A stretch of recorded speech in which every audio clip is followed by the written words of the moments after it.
Every single day that I wake up, I'm focused on creating my body, creating my mind, and living my highest and best. My morning routine is very much focused around first centering myself and then going through this process that I've created for me that allows me to start identifying who I am when I show up at my best. And I literally envision myself stepping into that person, stepping into that energy, stepping into that leadership, stepping into that clarity.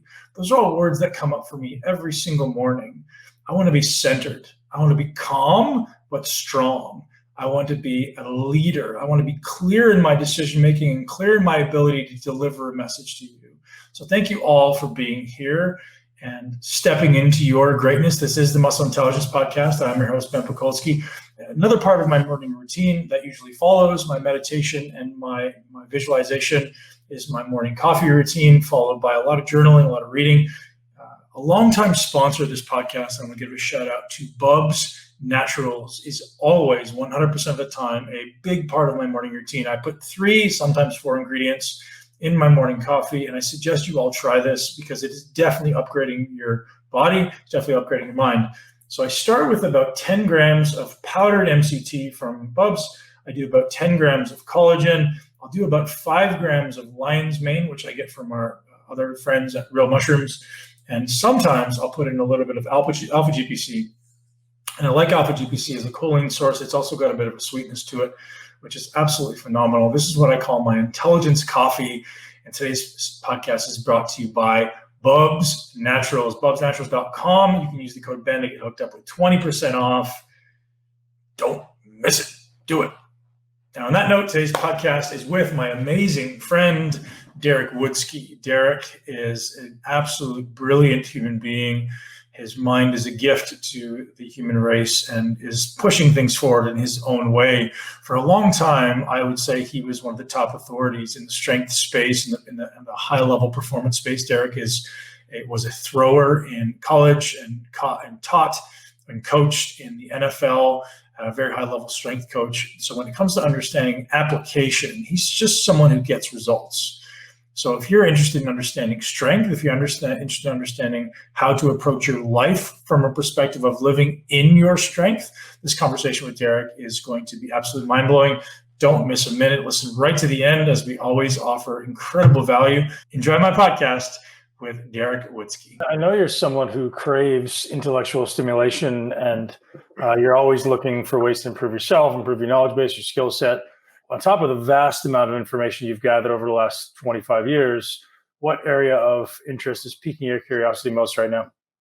You know, in terms of my own personal interests, for me, I think it has a little bit that's kind of transitioned out of the nuts and bolts. I've always been a nuts and bolts guy, and maybe I still am, but I'm realizing, some of it's based on my education background, but there is a lack of consistency to the nuts and bolts of the psychological manifestation of success, as well as the psychological programming necessary to be physically successful.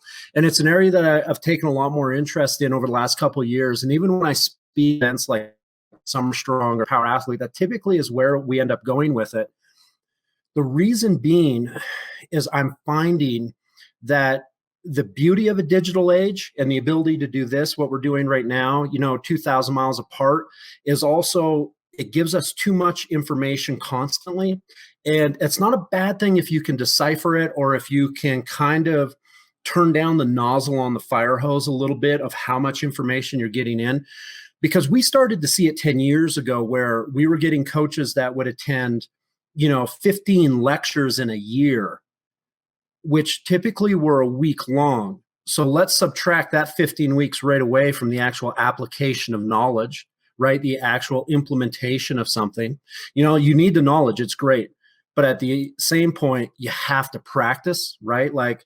There's never been a samurai that just meditated on the slice of a sword, right? Eventually you have to actually do the thing. And so what I started to find is, even 10 years ago, and now it's at an accelerated rate, that the ability to actually, I think of it's a couple things. The ability to plan how you're going to achieve a thing is very convoluted for people now. They don't really understand it because everything's so segmented and broken down. They don't realize that there can be all these like undulations to their day, but there can still be one constant that carries for 3, 4, 5 years. So what happens is they get so distracted by the undulation of the day that they lose track of the fact that they were supposed to do that one thing every day for 10 years, right? And they don't even know how, because it's so overwhelming. Like the idea or the metaphor of how to eat an elephant, one bite at a time, is completely lost now, because the one bite has become so important to everybody, right? They're like, the idea that each individual Instagram post or each individual day is one unto itself. And they lose track that you have to string that together to be successful. You can't just have a bunch of disconnected great instances and think that's going to create one mega success. There has to be an underlying platform to that. And so that's become a lot more important to me, maybe because I don't coach like in the NCAAs anymore, where I used to control that consistent 1 year long variable with the athletes, and then you get the undulation. So now I'm seeing, okay, if I can't actually physically control that for a half dozen athletes on the daily, how do I get that information to people? Because I can see that they're not controlling it themselves. Massive inconsistency in people. And I called this a couple of years ago, and now we're starting to see it. We're seeing some of the Instagram stars significantly injured, right? Because they were blasting out max efforts like every Wednesday for the gram. And now here we are 3, 4 years later, and these same athletes are like, oh, where'd that person go? Oh, he's in rehab. He's rehabbing a shoulder. She's rehabbing a back. And it's like, oh, yeah, that's kind of how it goes, right? Like we're not robots, right? So there has to be a re-education in the goal setting systems that are necessary for long-term success. And there has to be a re-education of the psychology of people to understand that no matter how chaotic things seem right now, pandemic, riots, political unrest, let you go down a ladder of chaos right now. Those things will all undulate. They're not going to last forever. They never have. Ask anyone, I can speak from personal experience. I've been, attacked by rockets in my life coming from the sky, right? The moment that you experience something like that, you realize that those are horrific moments, but they can't deter that long, steady consistency, which should be you at your fundamental level. And so that's become something I put a lot more energy in. And even for myself, right? Like, how do you stay centered when you're isolated in the mountains during a pandemic or forest fires, So that's become big for me. We're on the same page, man. It's a really, really ironic. This is exactly where my mind is going as well. So let me ask you, do you take on an approach of trying to minimize the undulations, or just make sure you're consistently sticking with your first principles? I think initially, the priority is first principle. And we've talked about this a lot in the past, you and I, and we've talked about the isolation of athletics because you have a tendency to become very self-driven, right? The I, the id. And a lot of people try to move away from that. And they try to move away from that because they think that they have to, when they move to id, ego, or superego, that they get to this place in their understanding that they have to become more self-aware for the sake that they need to fit into society. They need to be able to hold relationships. They need to be able to interact. All that is extremely important because that's inevitably where we're all moving to, the ability to become a part of a social existence where you're a significant contributor to that.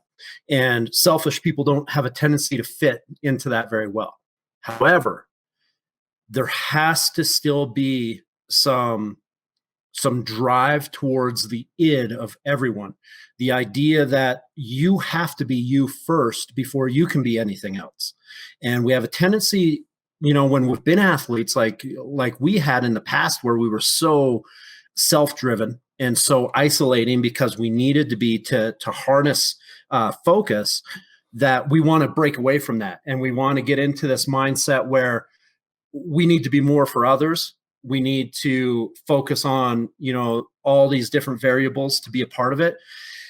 But at the end of the day, the thing that I keep coming back to is long-term success, especially with goal setting, or even the ability to be better so that you can provide more, even if it's if it's that mentality that is driving someone, you have to have some fundamental, ego stuff that's still going on. You have to put yourself first before you can really get through it. And I think the pandemic needs to make people aware of that a little bit, that kind of lost that. It's like, a lot of people that can't find the motivation to exercise in their home, even though they've been locked up, in the UK for 3 months. Well, yeah, you got to kind of make yourself priority one, because you're not affecting anyone or anyone else at that moment. So you have to kind of look in the mirror and be like, oh, I want to be the best at this. I want to master that. When I come out of this, I want to be the hero of a story, even if, the hero is an anti-hero where it's like, look what I did. Well, you didn't. But sometimes you have to be that way to get through a thing, and it's very self-driven. And to be honest, there is a lot of positive that comes out of the person that kind of, has the rebellious punk rock middle finger to everybody. It's like, fuck you all. I'm going to get this done right now. I don't care if you guys eat 10 bags of Cheetos, gain 150 pounds. I'm going to come out of working out in my bedroom looking like somebody that's been training as a Greek gladiator, right? Like, that's very ego driven. But it's amazing sometimes when you see that, how much that affects the other people that are like, ooh, wow, you know what? That's an example. That person is an example of what I could have achieved.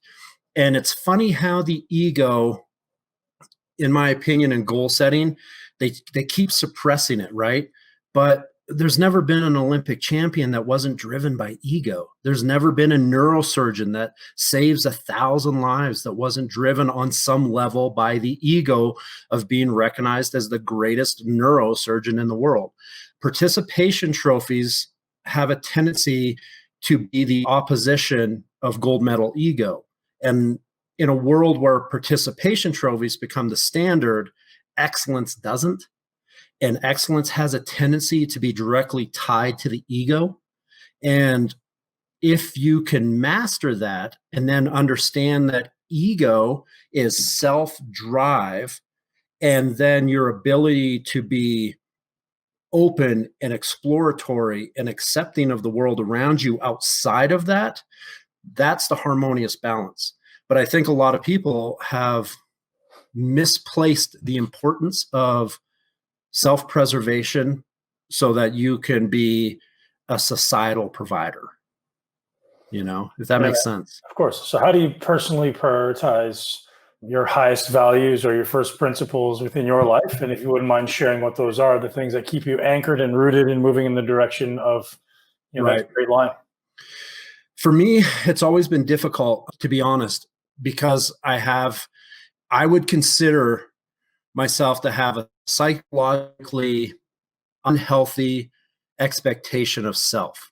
I work on it. I'm not good at it, right? So I have a tendency, even at 44, to hold myself to standards that are not acceptable, right? Like, and I'm aware and I'm getting better, but for me, I have to start looking at things not so much as, I'll give you a perfect example of how this can be difficult for me. So when I started doing high altitude hiking with Megan, who that's her comfort zone, big aerobic base, very good in the mountains. She's well-trained, well-educated. So for me, if it's a 7-mile hike, above 10,000 feet, my brain is literally counting steps. Like, that's how I am. Not only am I counting steps, I'm kind of always aware of how quickly I want those steps to occur, right? Meanwhile, she's completely at ease, relaxed, looking around, appreciating the magnificence of the mountains, everything that goes with that. With me, I'm just like, we got to go 7 miles, right? So I have a tendency, based on bad programming from sport, and it's not so much an ego thing, it's just bad programming from sport, is get to the destination, feel the satisfaction of the destination, get back home, then look back on it and be like, okay, that was cool, right? And so for me, during this period of trying to maintain growth and prioritization of myself, I've actually had to let go of some of those old fundamentals that are like almost numerical fundamentals, A plus B equals C equals success. and get back to putting in time on a thing or endeavor, because putting time into something, even if it's self-fulfilling, is still growth time, as opposed to not putting any energy into anything because you feel like you're not going to have a predictable outcome. So for me, just learning how to walk peacefully, right, in an environment that it's not so much about the destination and how it was achieved. It was about finding peace in the process of walking. Right. So it's not necessarily changing the standard. Like you kind of alluded to the fact you want to change. I don't think it's changing the standards, just changing the perception of the process. Perception is, like, why would I wear a heart rate monitor going for a hike?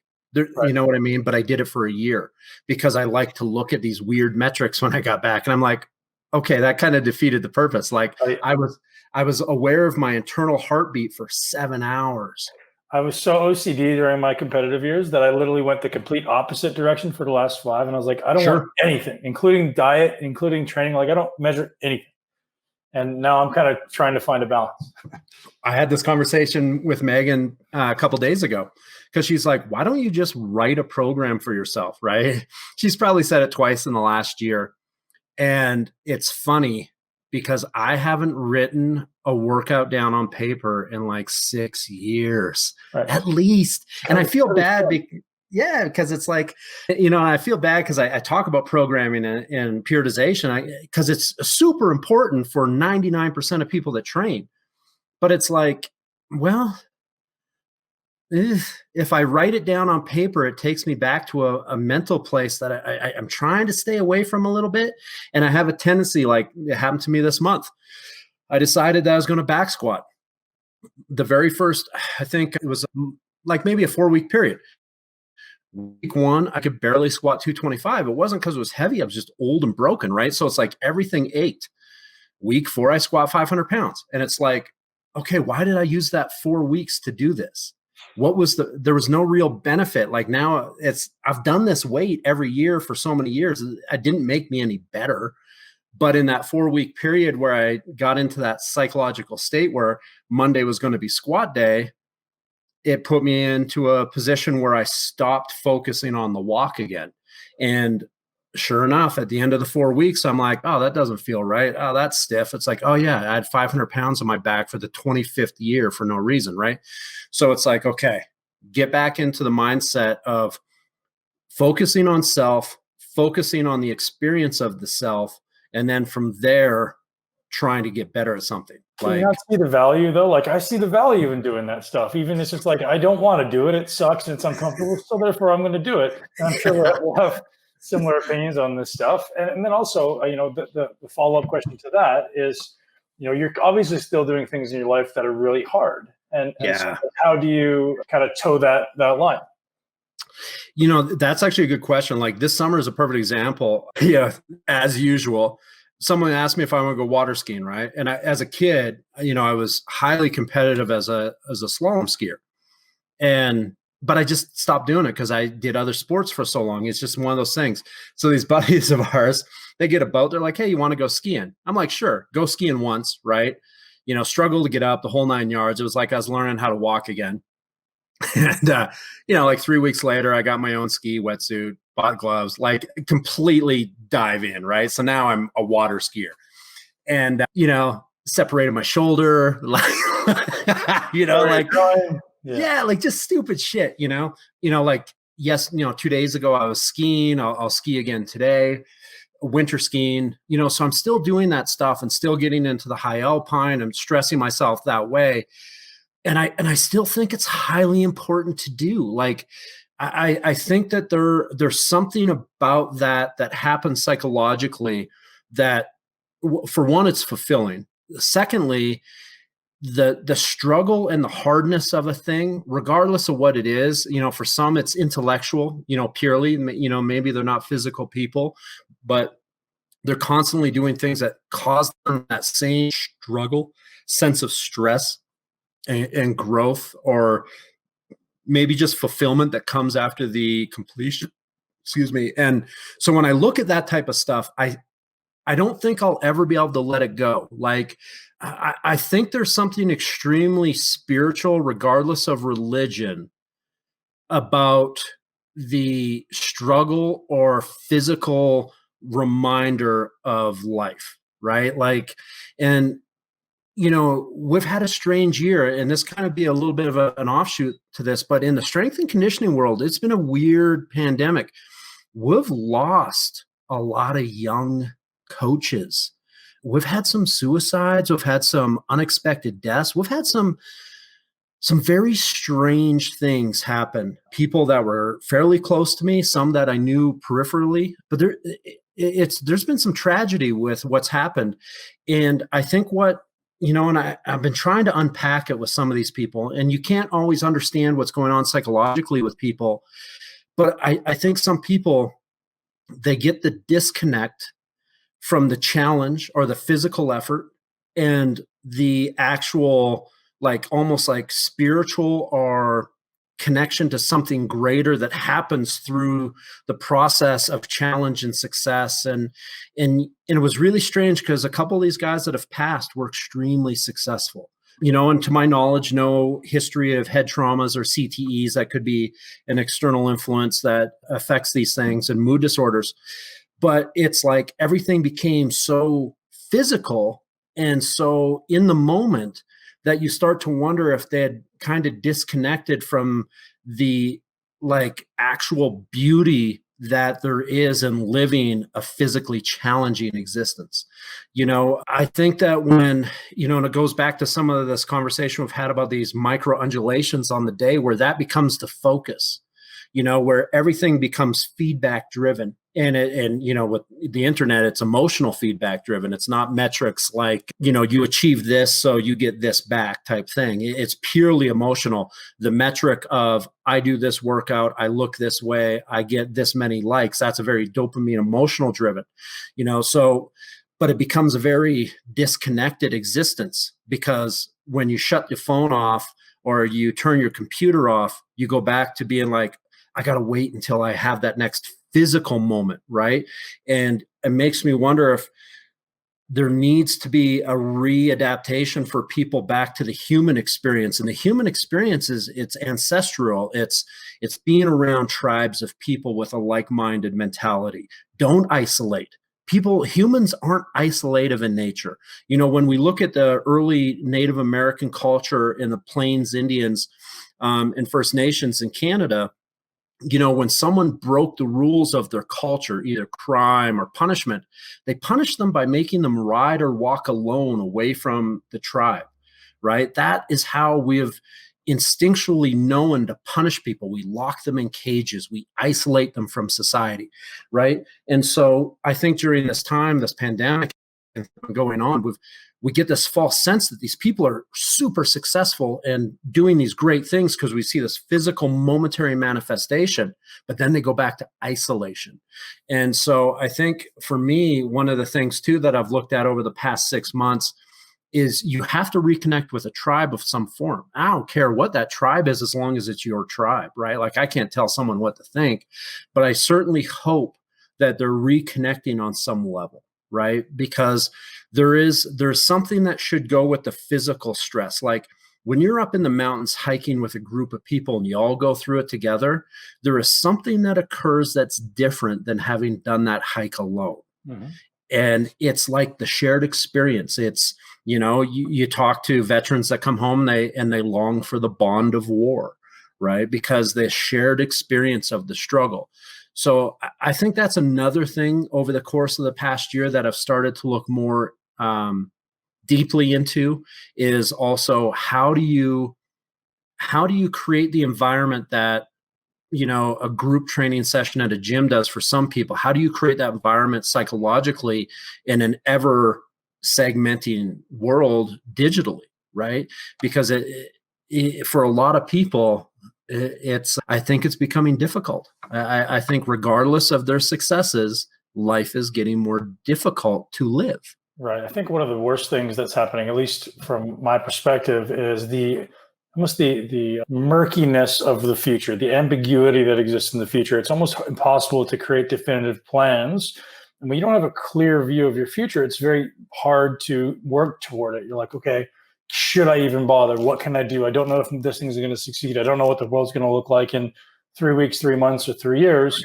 And they're taking away that ability to drive forward, right? They're literally castrating you because you're like, well, I'm not sure what I can do, so I can't plan for the future. I have to only live for today. I'm going to stay by myself and then stew in my own thoughts of like, what the hell should I be doing with myself? And that's one of the worst things that I think has come of this entire COVID situation is like, I have no idea what I can or can't do. And like, we're not really sure when it's going to open up. Right. Yeah. Yeah. You hit the nail right on the head. You know, like what people don't realize here in where I live in California, they just rolled us back to what's called status red. Status purple is complete lockdown. Status purple is what we were in March, right? Where the only thing that was open was a grocery store and the gas station, right? Which brings up another random bullshit about the whole thing, that no one questions the mental health of gas station workers or grocery store people that have literally, this in our town, have been dealing with nothing but shitheads and they show up every day and go to work for minimum wage. Like what's like, we're so disconnected. California is a unique, nut anyway, but one of our good friends passed this year, Terrence Mitchell from South Africa. He was a difficult one for us to wrap our head around. No one's really sure what happened in terms of the sequence of events, but he was by himself when it happened. Right. And that's kind of what we understand. And Terrence was kind of on a wave up in terms of, like, for people that have kind of been around a long time, of breaking through. We could all see it. He was on the verge of having a massive impact on a huge number of people. He was already having a big impact, right? He was influencing a lot of people to change their lives and do better. But you could see that it's almost like the way I saw it is you could see that there was a wave cresting behind him that was going to take him over the edge, but he couldn't see it because it was behind him. And I fear that, Terrence, like a lot of people, have been just grinding and grinding and grinding over this past couple of years, even before the pandemic. And normally you start to get paid for that psychologically, maybe even monetarily, socially. All that payment starts to occur because you start traveling and finally, getting amongst your people and having those conversations, and they can appreciate you and you can appreciate them. And your value as a human being starts to be rewarded in the interactions, regardless of what comes with it tangibly, money-wise. Just the fact that people are showing up to see you or hear you, and you realize that not only did I impact you, but now by being around you, you're impacting me, and those levels of fulfillment go up. And I feel like during the pandemic, as you say, with COVID, the thing that I've really struggled with is the fact that people that don't have our best interests in mind, regardless of what the media wants to tell us, or regardless of what the two opposing tribes of, ultra liberal, ultra conservative want to say on TV, because typically most humans are somewhere in the middle. You just don't hear their voice. Regardless of what they're telling us, they don't care about the fact that we have, a young man that is a successful implementer of positivity in the world that disappears from existence because it doesn't register on what their bigger agenda is. And so what I fear is happening is a lot of people are starting to feel like disenfranchised with life. And when you can't have a goal to work for, when you can't have the stress be replaced with, adulation or positive reinforcement, or just a simple, hey man, you did a good job with this project, it starts to make humans feel as if their existence is without worth. Now, you can throw in any magnitude of externals on top of that, drugs and alcohol and, lifestyle choices that are helping people, and I say help loosely, but in their mind, they think they're, okay, I'll just have some alcohol and it'll help me through this day, right? Yeah. Coping mechanisms, not realizing that all that's doing is interfering with all the neurochemicals that are going to keep them from feeling that death is more valuable than life. And so, as crazy as it is, I think it all comes back to a lot of this long-term steady state goal setting, having something that you're moving towards, right? Well, I think you and I are similar in the sense of like, we probably get most of our fulfillment from big things, moving toward big things. Like I don't get fulfillment from Instagram, or at least in the past, and when you can't get fulfillment from moving toward big picture goals, or maybe you just, for whatever reason, haven't had any success in the last 9 months, because something's changed in your life. Now you start looking for it in these shallow places, and it's empty, right? It's the instant gratification, it's the emptiness of Instagram, and the instant dopamine hit. And then maybe that was where he felt. He felt maybe empty, and he's like, man, there's nothing here now, and because he couldn't see that bigger thing that he was always working toward. Yeah, 100%. And it's that's my big fear, is when people start to feel as if life has no value, right? Like, we're not here by accident. I don't know why we're here. That's the metaphysical question I'm always struggling with, but it's not an accident. Mm-hmm. And for sure, it keeps repeating, right? Like when you read the Stoic philosophers and their words, 15 words long, are describing modern society. We've been through this before, for sure, just different standards, but it's really something that I think has to be addressed. And I don't know what the long-term solution is, but telling people that they have to be a certain way, and doing it in a way in which it creates division is going to only prolong it. Like we're dealing with some weird stuff out here in California in terms of legislative stuff, like with the pandemic, obviously it's become a running meme or a joke, can't have Thanksgiving, can't have Christmas. If you do, it's got to be massively limited. There was, a governor, I think from Ohio, or maybe a senator, doesn't matter, just tweeted that people aren't allowed to dance at weddings. Like very footloose stuff, right? Like in our younger generation, they made movies making fun of the things in which they're now trying to normalize, and Kevin Bacon saved the world with rock and roll. And now we're in a situation where they don't want to do that at all. But it's really strange. And like when you look at Instagram, for example, I decided to use Instagram a number of years ago as a medium for like an artistic expression. I didn't want to just post shit. I didn't want to post Big Macs, right? Like I was like, man, you know what? I'm going to do micro blogs. That sounds like fun.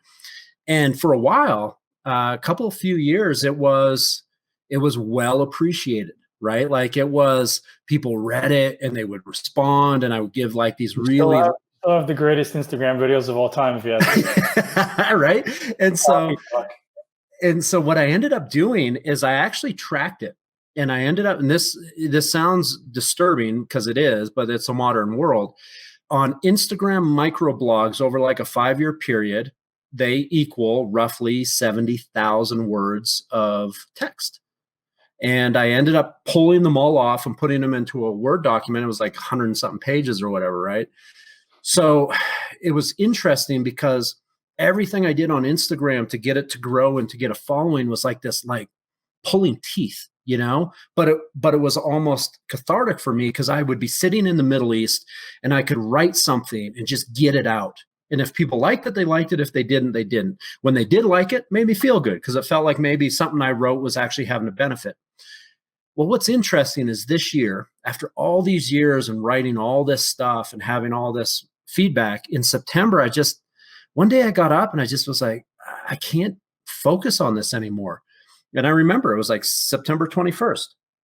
That was the last time I posted. I didn't touch my Instagram again until October-ish, right? And I didn't think about it, just did other stuff. What was weird is a creative part of my brain actually became more creative, not trying to write every day and do that. I had like a different type of creativity open up. And you know what the irony is 12,000 organic followers that were following this really like obscure writing and photos that correlated to a message, all that stuff that I created. Do you think I got one message in a month asking me why I don't use Instagram anymore? Not one, right? People that follow literally like every single photo I've ever posted, nothing, right? Post again a month later, there they are. Boop, right? And that's when I realized, I'm like, okay, how do I actually interpret what this is? If I put undue value on it, the only person that hurts is me, because clearly I take my product off the market. No one gave a shit, right? And the big scheme of things, there's probably some people who are like, it's a bummer. I haven't seen him in a while. There's also the reality that we don't know, because it's all curated and controlled anyways, right? Exactly. I post the wrong story. I put the wrong words in a created story, or God forbid, I post a video shooting a handgun. That shit ain't getting seen by anybody. Right. Right. Like it's just is what it is. But with that being said, it's like, it made me kind of step back and be like, oh, okay, I get it. There's too much digital fire hose happening to people. So if I pull my data byte off of the Instagram, they're still getting blasted with 10,000 Instagram posts a day, right? So they may not even notice, for one. Secondly, maybe it's not as important as people realize to put up that post every day. Are you doing it because you're trying to inspire others? Or are you doing it because you're trying to fulfill self? And you kind of have to step back and be like, okay, if I'm only posting for self, if something happens to this medium, I'm in deep trouble, because I will no longer have that thing to fulfill me. If I'm doing it to help others, clearly you don't have to do it every day. And maybe you should start moving more towards a methodology of quality over quantity again. And that's kind of the mindset I've taken now. It's like, I will only write when I feel like I have something worth writing about. And I'll put up a photo with it, and I'll try to make it something that attracts people, because I want them to interact with the moment, right? Because there's a lot to the visual that comes with the actual reading of a thing. It's why magazines have great pictures, or they used to before they canceled them all. If not, everything would be textbooks, right? But, so I like that, because it's an artistic expression too. It's a thing I get to do. But yeah, it definitely made me kind of step back, even after all these years, and be like, okay, is social media for me or them? Because if it's for me, I better start reevaluating this, because I don't make nearly enough money from putting this much energy into something, right? It's like, if you're going to put that energy into something, write a book. Yeah, a big thing for me is this podcast, man, to be honest, is this is by far my best way of connecting with my best customers and fans and followers. Right. And they can actually, rather than getting the 60-second curated, they get to see 10% of the posts I make. We get to actually have a dialogue. They get to ask questions. They get to hear you and I interact. I think it's a much better medium, and I think it gets a much higher quality, I guess, relationship and demographic. So it's been fun, man. And I plan on continuing to do it and keep going deeper and deeper, and this is something I know you started for a little bit. What happened with that? I did. So when I first was, honestly, it was just the complexity of my life. So I had a down period when I created Ecobolic, and I ended up actually getting really lucky, like with 13 guests right off the bat that could all, and I mean, it probably wasn't the best way to do it. I did 13 hours or 13 guests in 7 days. Right. So I was like, bam, because I was traveling so much. I was like, I'll just get it done. And then I was still working in the Middle East, and I ended up losing one of my coaches over there, life. She moved back to South Africa.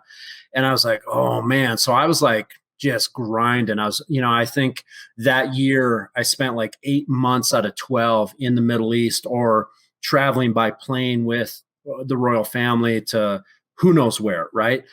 And I just realized I had the inability to schedule people to interview, because I was like, oh, this sucks. I'm like, I'm 9 hours ahead, 7 hours ahead, 4 hours behind. It was just constant. So I'm like, okay, I'll just put it on the back burner until everything chills out. Back burners are exactly that, back burners, right? So it's still up, and the old episodes are there. And even I've gone back and listened to a couple of the guests I had, because I was like, man, that was good. It's like, I need to reinvest into that energy. But it's exactly that. Podcasts, to me, a good podcast has the same effect on my motivation or my interest is Muscle Media did when I was 16, right? I would pick up that new magazine seeing all the photos and the articles and the information, and I would just like crawl through it, and everything was interesting. I knew the names, I knew the characters, I knew the backstories. It was like comic books to the physical side of my nature.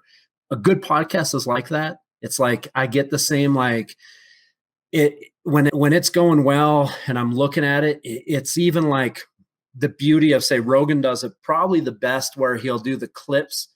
It's like I can go back and revisit clips on that one subject. It's kind of like going to like page 58, a muscle mag, right? And just being like, oh yeah, that was a good article. That was cool. That was motivating. That made me think about something, right? And so I think podcasts for me are the same way. And I think too, partially as an audio learner, it's like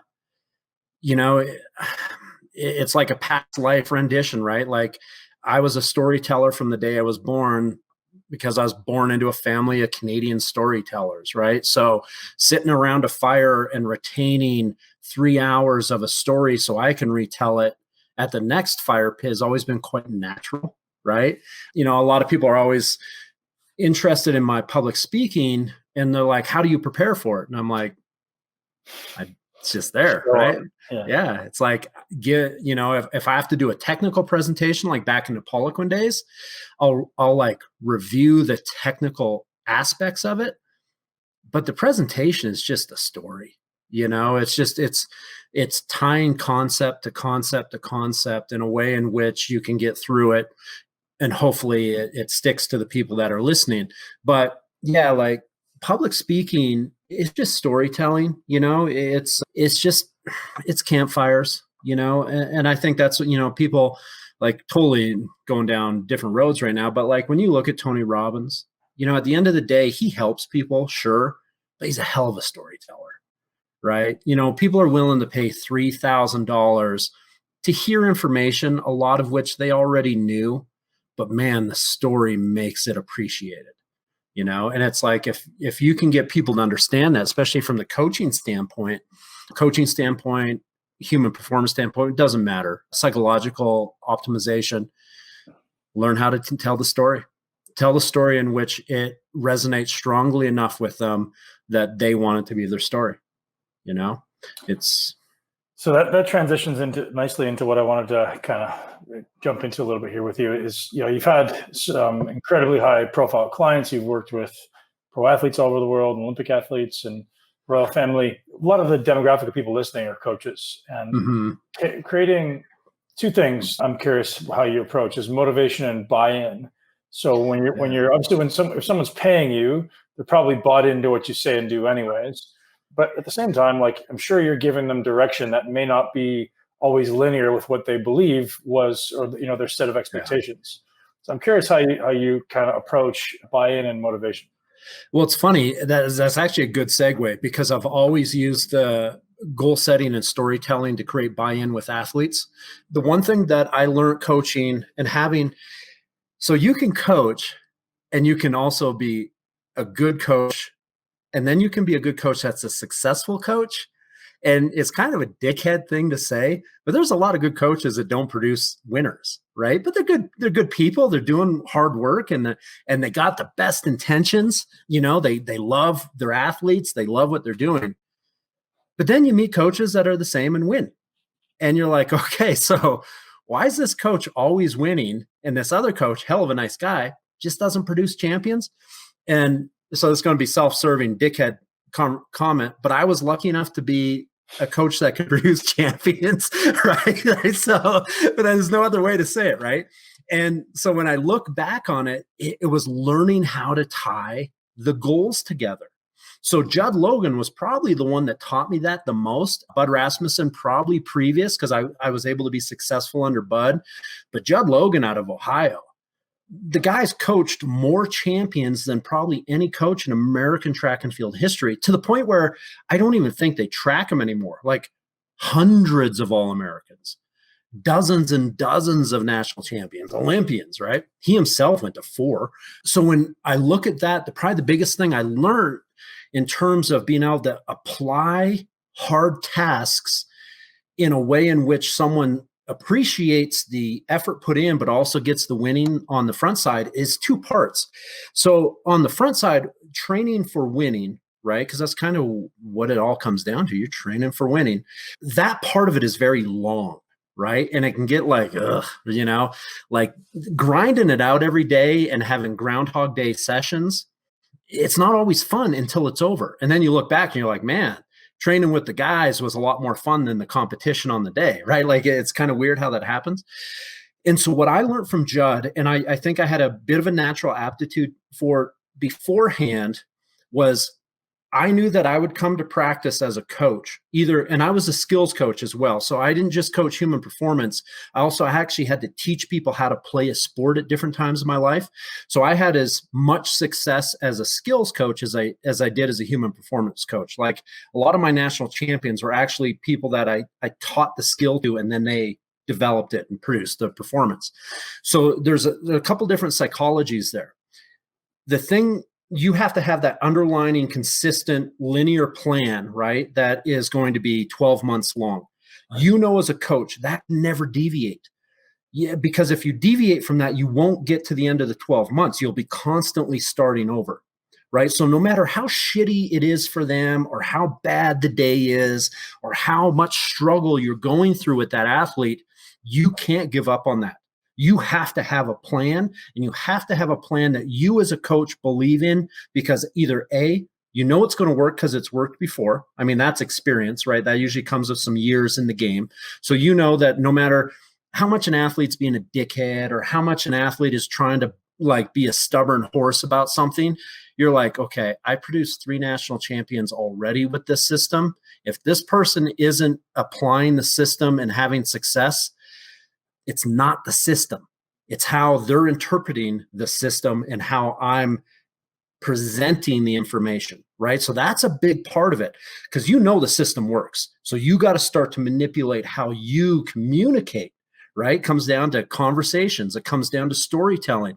It comes down to being a hard ass when you have to be a hard ass.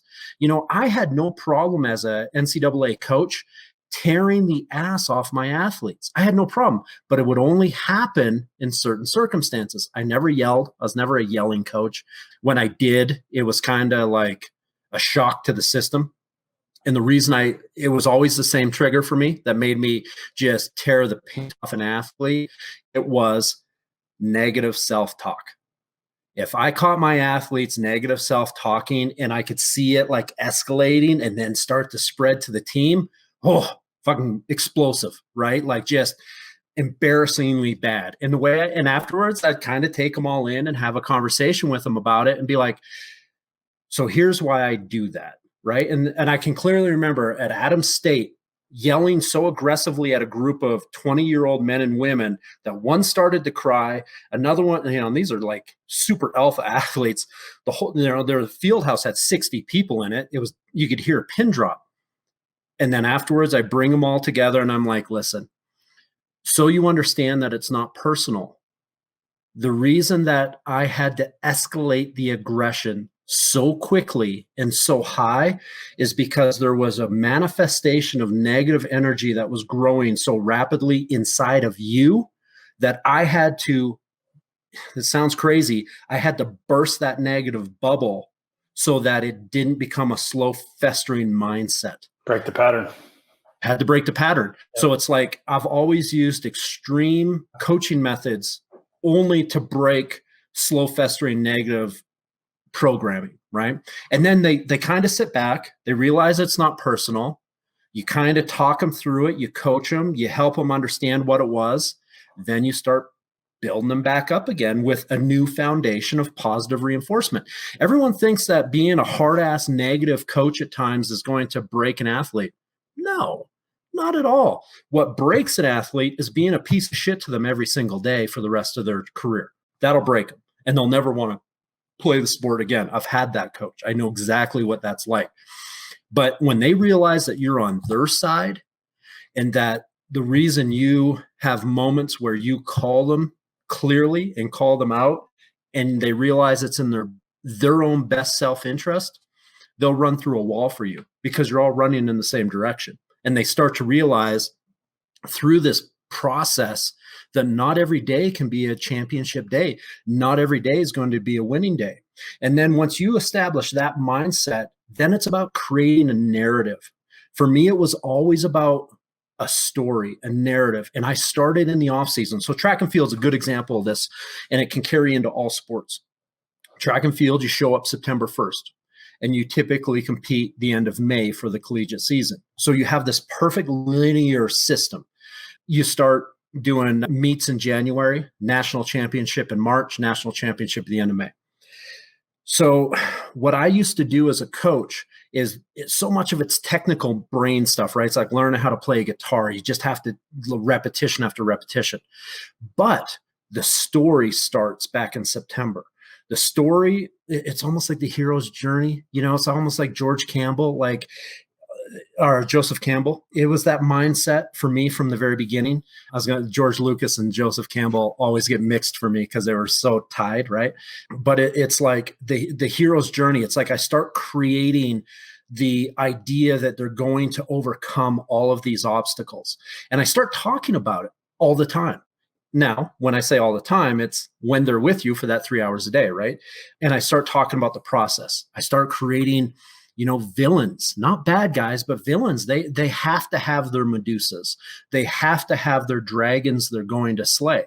So Adams State, that's super simple. We got a couple conference universities that we're going to go up against. We start to figure out who their nemesis will be. When I was at the University of Wyoming, it's Colorado State. I knew all the names of the Colorado State athletes I had to beat before I could get to nationals or win a conference title. And you start creating the hero's journey, and you start building this mindset that they're going to overcome this dragon. They're going to face this obstacle. They're going to go through this fire, and you can see it coming. You know when these fires are going to occur. And what is a beauty is when you start to have failures in training. People say, wow, failures in training. How's that a beautiful thing? Because those start to teach the athlete, if you know how to harness that information, it starts to teach the mental fortitude they're going to need to get to that national title at the end of the day. So if we have a setback on the day in practice, right? Like they just shit the bed, right? It happens to all of us. And things go sideways at practice.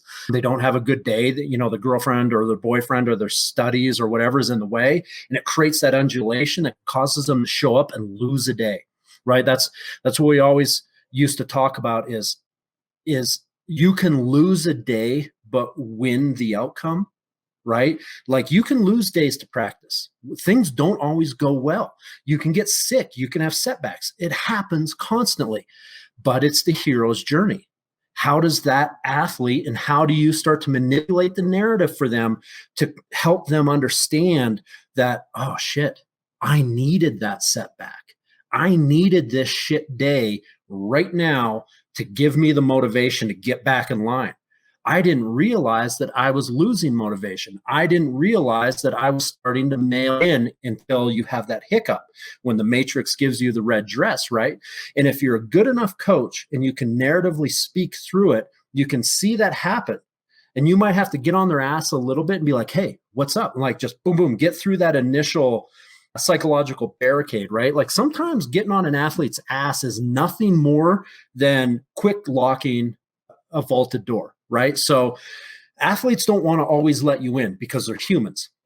And if they're dealing with some shit, they got their doors up, they got their boundaries up. They don't want you to come in and have that moment of vulnerability, right? Because athletes, I don't have bad days and stuff, right? Especially if they're alpha driven male females. And there's people that like think that coaching different sexes is different. Not really. Like I've coached Olympic level females. They are like teeth gnawing, like driven hard asses. You put them and train them the same time as your men, you will not have any difference in the psychology that's happening there. What happens psychologically, male to female, is you will see how they prep for a national championship can be a little bit different. Men have a tend to isolate. women have a tendency to conjugate in team sports, and they will go in as a group and fucking devour the competition, where sometimes guys like to go in as the lone soldier and like come out, victorious. So learning that is important. Don't isolate your female athletes. A lot of coaches do that, and it's a fucking huge mistake because they want to be the only man in their life, right? That bullshit. So when I start to look at developing athletes in that narrative, you have to get through that boundary sometimes really quickly because you don't have time. So sometimes you'll use like that harsh interaction with that athlete in that moment because you're basically fast pick locking a vaulted door and you get right to their vulnerability right away. But when you get to the vulnerability of the athlete that's causing the dysfunction, you can't be a piece of shit to that vulnerability because they've let you in, even though you came in aggressively. If you're in and then you're harsh to them, that boundary just gets deeper and deeper and deeper, right? And they won't let you in. So once you get in, then you have to become the master of empathy. You have to be like, okay, so you've let me in. You just gave me the first green light, which is, yeah, coach, man, my girlfriend. The moment they say that, and it has nothing to do with the actual nuts and bolts of, say, a shot put or a barbell, you gotta at that moment as a coach, you're being given information that will forever change the relationship you have with that athlete. And that's where I used to be really good. And this is where I learned from Judd. That's where you kind of just take your energy down a minute and you're just like, what's up? They will tell you. And then when they tell you, you'll either have advice, sage advice for them, or you won't. But at least then you can be like, okay, I now have a way of determining what is happening when this happens in practice. It's probably from this type of trigger.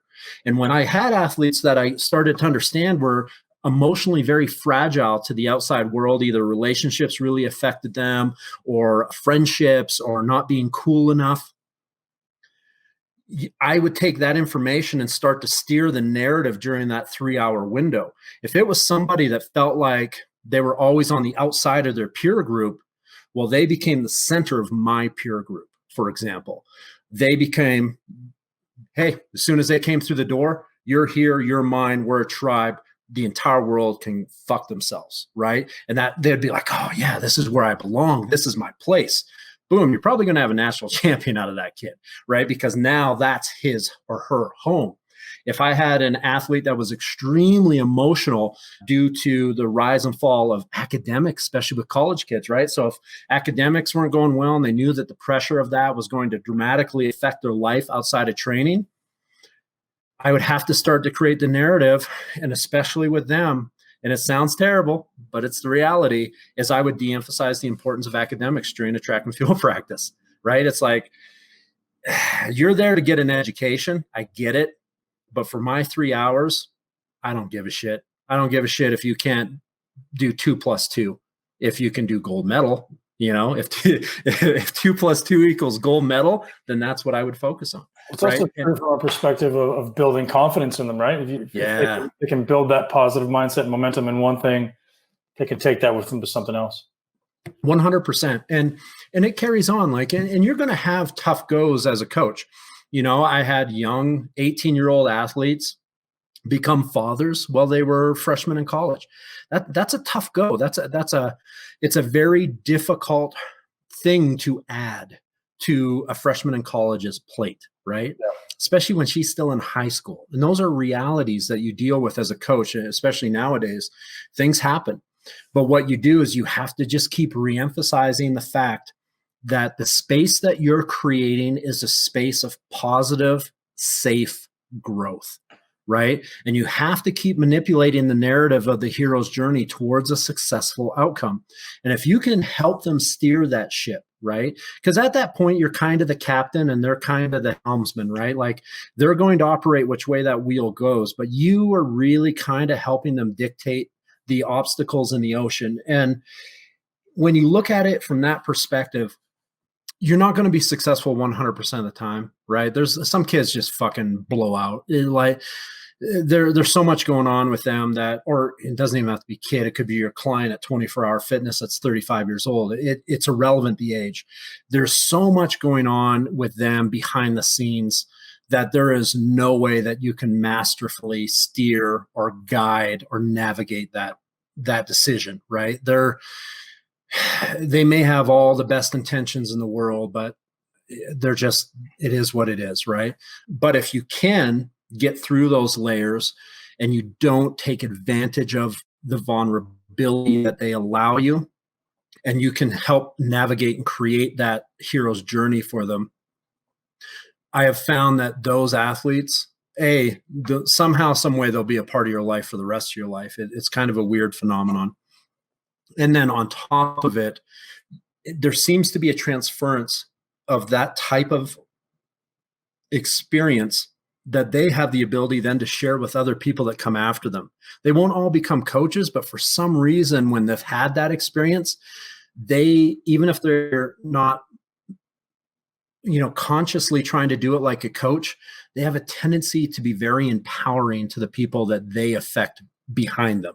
It does seem to be a transcendent thing. And I do think it is, ancestral. I think the teachings of one skill to another in a way in which that person becomes self-sufficient, regardless of the skill, intellectual or physical, does transfer through a millennia.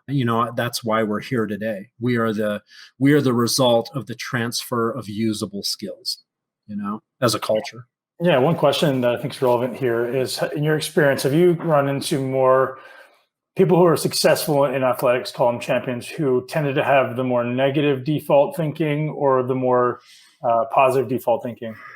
I always wanted to believe that champions were a byproduct of infallible positive thought, right? And on the surface, they may be some charismatic sons of bitches, right? They're the center of attention. Everyone wants to be around them. They can have a story, but you get those guys alone, right? And I was probably similar. You get them alone, you get them into practice, you start to hear what they actually think, how many times they start motherfucking their competition, about how many times they're having it's like, I think it was Apocalypse Now. There's a scene where it's like a guy kind of zoned out. They've made a meme out of it. And it's just like blank eyes and like the Vietnam jungle exploding behind him. And it's just chaos and death, right? And you're just like, Jesus, that's a horrific thought. And then you realize that a lot of these super successful athletes that are positive in every other part of their life, they are watching jungles burn every time they pick up their sport. And I was the same. Like I was a harsh psychological guy athletically. Like when I was going to train or when I was going to play, it was to burn the world down so I could stand on the ashes, right? Like, and it's a gross thought, but it's what motivated me to try to be the best.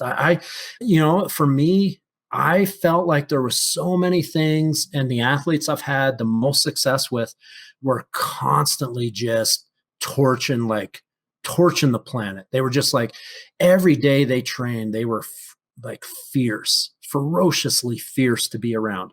And everyone thinks that's positive, right? Because it's like, man, that guy's a real go-getter. That guy, he never has a bad day. Yeah, because he's fucking possessed, right? Like he's a man possessed. It's a darkness that's coming out in that moment. Now, the positive may be that's how they exercise that energy, right? That fighter warrior mentality, they get to exercise it in the beauty of sport or the beauty of accomplishment. So they are totally carrying sheepdogs the rest of their day and the rest of their life. But in that moment, I would never try to deter it. Like if I had this athlete, this guy was so good at what he did, and he was a national champion, and he had to come back through, he was from wheelchair to national champion was 13 months, right? Like this guy had a real bad case of injury luck playing football, almost lost his lower leg from a really strange injury, and was able to come back from it to be a national champion in a different sport. That guy was super pleasant, super everyday, and then, highly intelligent.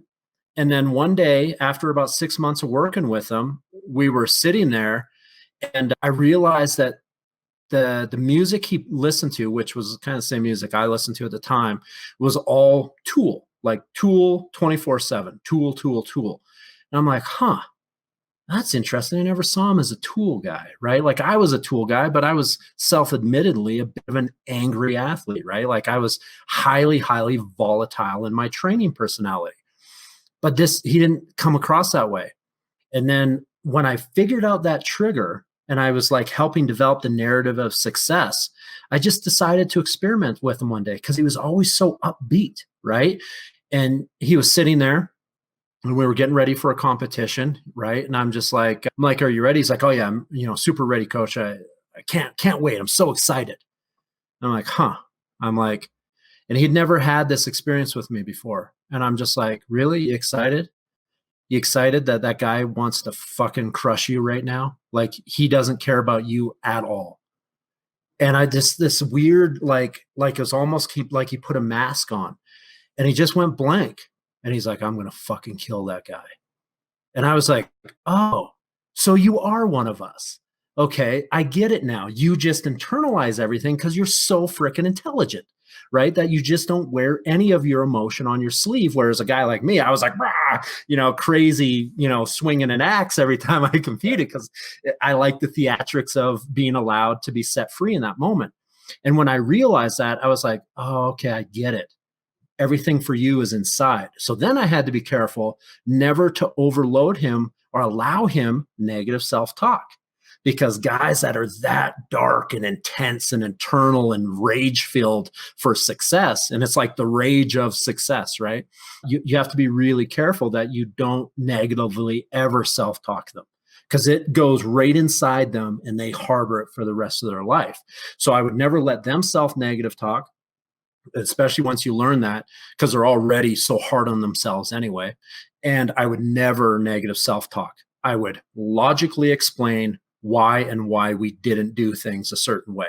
Very matter of fact, take the emotion out of it because I realized they were like me. They just didn't show it. And I was one of those guys that you gave me emotional negative talk as a coach coming up. Holy fuck, 25 years later, I'm still drawn on that shit if I have to do a workout, right? Like I'm just like, oh yeah, motherfucker, right? And it's like, oh, that was 25 years ago. Yeah, I was the same. If someone negative talked me, I would attack them. Like yes. It never helped me. I just wanted to smash your head against the wall. Always. It was, I would harbor that shit forever, right? Like I was just like, oh, to the point where I'd be like, I don't know if I'll ever like that person again. Like I still hold grudges, man. Yeah. And so I was the worst for that. It was like whatever that defense mechanism humans have, right? Like we have a tendency to hang on to hurt because hurt keeps us alive, right? You scratch yourself on a branch. Oh, I won't do that twice. Now I know to duck under a branch, right? Like it's that stuff is genetic. Well, so is emotional scarring, right? So people don't think about that enough, where if you're using hurtful shit to motivate people, not realizing that that is the same like kind of defense mechanism that people learn to stay alive physically, you learn to stay alive emotionally as well, right? So if your coaching style is ice cold ballistic bullshit all the time, you're going to have athletes that may be successful, but if you have them for a long time, they will be robots that are emotionally void of any other thing in their life. Right. And you see that a lot, if you've met former Eastern Bloc athletes that you meet them later in life, they're just like, whoop. And you're like, oh, you were coached hard your whole life, right? You weren't coached to be the hero of your story. You were coached to win or die. Right. And they can both be gold medalists, but it's a very different way to get there. Whereas Judd's athletes, 25 years later, they're asking him, like my brother, right? 20 years after Judd coached him, Judd's one of his best men in his wedding, right? That completely different psychology. My coach from Wyoming, nobody talks to, nobody wants to interact with because he just broke everybody off, right? Both were successful, completely different methodology. Yeah, I'm curious if anyone's ever created kind of like an avatar list of like how like psychological profiling. So for me, my discontent was always for myself. It was always inadequacy. So I was never competitive against you. I never really wanted to crush your soul unless you said something bad about me. Right. I just wanted to be better than I was yesterday. And even if I did, I set a PR times 10 today, I still wasn't good enough. It was like, keep going. And that's a different profile altogether than the ones that you've mentioned. It is. And it's, like when you take an athlete that their sole driven process is self and betterment, right? Like when they're rare, like they do exist, but they're not common. Like it's rare to come across the athlete that is like, like literally like shaking hands and happy go lucky. And it's like, I really wish you the best today, because if I beat you today, that means I was even better than myself. Like that is such thin air thinking. Well, I wasn't like that, but no, shit about anyone else. I was just like, it's just all about me. And yeah, even if I did my best, the response was always, fuck, I could have done better. Yeah. I wish I had better memories of my championships. I don't. I wish I had the ability when I was an athlete to stop and just walk on a hike instead of thinking about getting. Well, that would have been a coach, right? The coach should have said, hey, after you finish this win, you need to celebrate. That's the coaching that I would have needed. Breathe, I did. celebrate. Yeah. I needed the breathe coach. I needed the celebrate coach. And I had one when I first started my career, and I had one when I first ended my career. So Bud Rasmussen, when I first started in the US, and Judd Logan, when I first ended my career, both were like that. But I had a big chunk in the middle that was really bad. I had a really bad coach that taught me a lot of very terrible habits.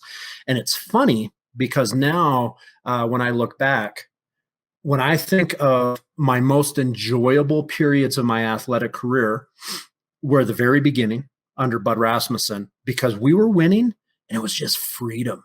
Like I'd never felt so free in my life. Like I would train really hard and good things would happen.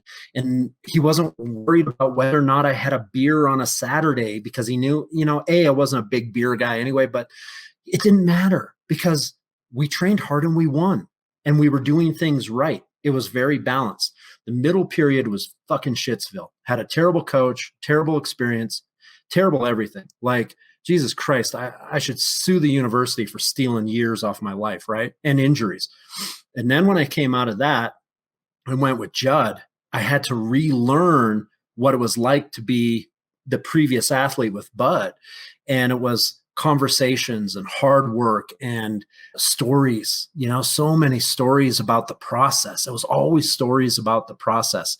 And it was like, if you're having a really down day, you would have conversations about everybody's down day and how they overcame it.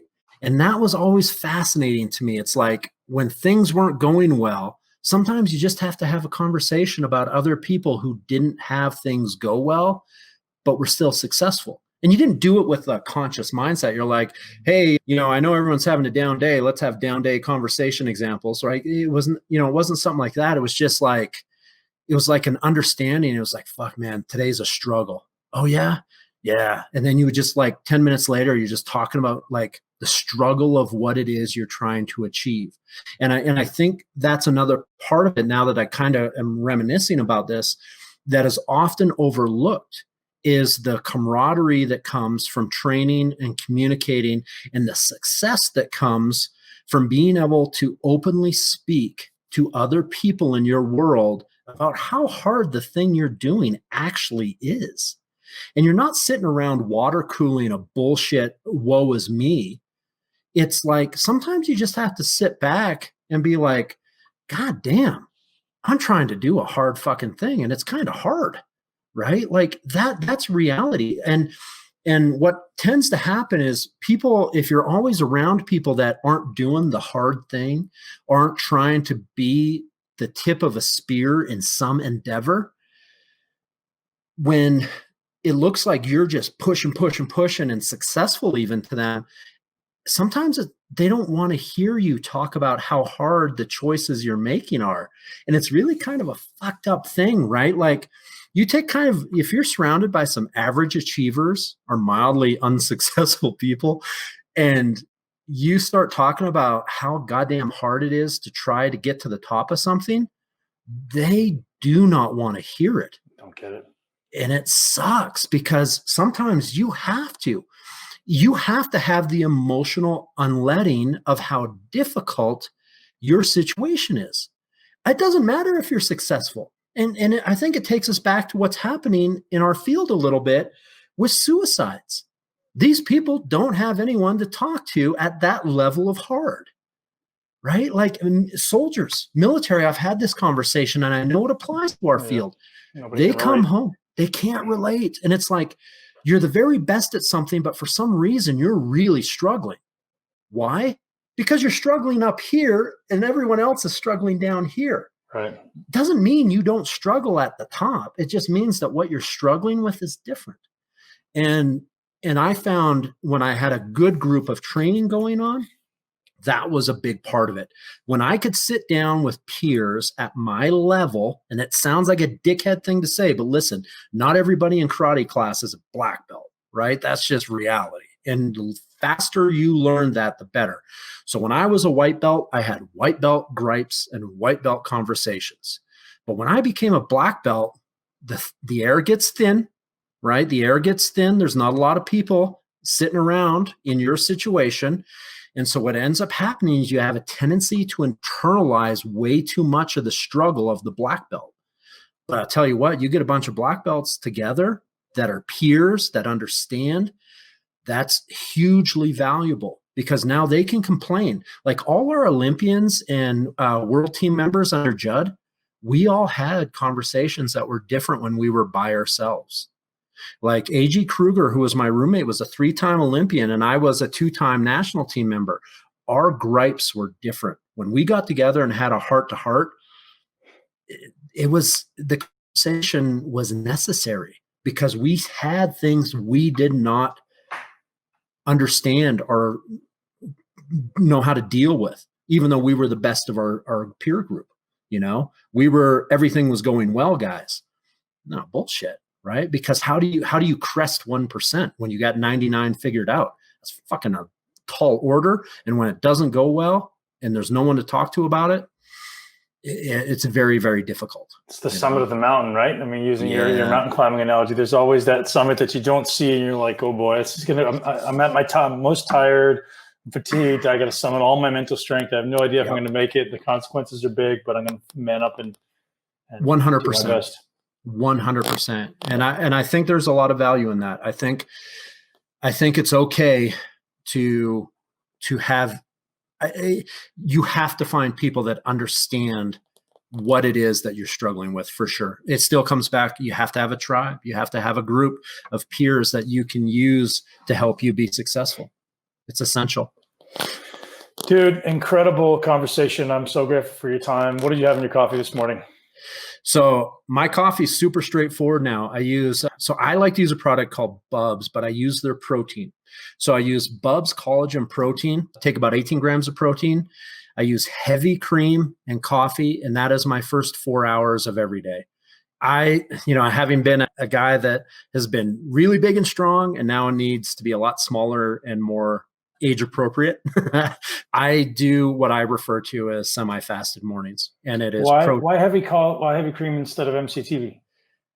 Super simple. I like the MCTs. The MCTs do not like me. Oh, wow. So I'm one of the guys that for Megan, no problem. She can crush MCTs, easy peasy. For me, I have to be really... You just have to build up the tolerance, right? Yep, it is. And it takes me forever. So if I know I got stuff to do, it's heavy cream and protein. If I don't got stuff to do, which hasn't been recent, I got to build up my tolerance because I got them both on the counter. Man, I love Bubs MCT, and I'm asking that. They're actually the sponsor of the show, which is perfect. Are they really? They are. Sean's a great guy. Oh, Sean's amazing, man. And they're doing such awesome things. You know, obviously they did for Veterans Day. They gave all their profits that day to charity, and they continuously give 10% of their profits to charity, which I love. So I think our code for Bubs is Ben. That's so perfect. A perfect segue. Yeah. So Bubs Natural, something I use literally every day, just like you. I don't know if I use as much as 18 grams of collagen. So I do the Bubs MCT, the real mushrooms, lion's mane, and some collagen, and I'll add some alpha GPC in there as well because the liquid alpha GPC is, oh man, that's just the kickstart for the brain every morning. That tastes amazing. I think it's better than cream, at least my preference. Yeah, and I'll tell you what, like I was kind of a guy that probably just because I was tired of the rhetoric coming out of the Poliquin days, that everybody was like always so extreme about stuff, right? So I was like, you know what, I ain't doing shit. I'm not listening to any of it. And I'll tell you what, man, I met Sean out at Summer Strong a couple of years ago and didn't think anything of it. And he didn't ask anything of me, nothing. He's just like, hey, try this out. I was like, yeah, whatever. Now we're a couple of years in, right, of me like just kind of using the product. And and he asked me, what do you think? Do you want some more? Like it never puts pressure on me about the product. So it's funny because I didn't know you were actually a Bub sponsored podcast. Yep. Yeah, man, I think it's the best game in town for what I was looking for. And to be honest, it's what they believe in. Yep. The fact that they are willing to start a company with the underlining mentality to give back. Like, fuck, sign me up, right? So yep. you got a product that's really good and you're willing to give back. And, I'll be honest, it wasn't even Sean or Bubs or anything like that kind of got me to kind of shake my head a little bit. It was Laird Hamilton, right? I think it was a couple years ago. I was watching something and I'm like, this fucking guy, he's in his 50s. He's crushing life. Everything that you kind of want to aspire to as you get older, he's still doing. And then I was like, I decided just to investigate him. I've always been a fan, but I was like, let's see what he's up to. And you know what?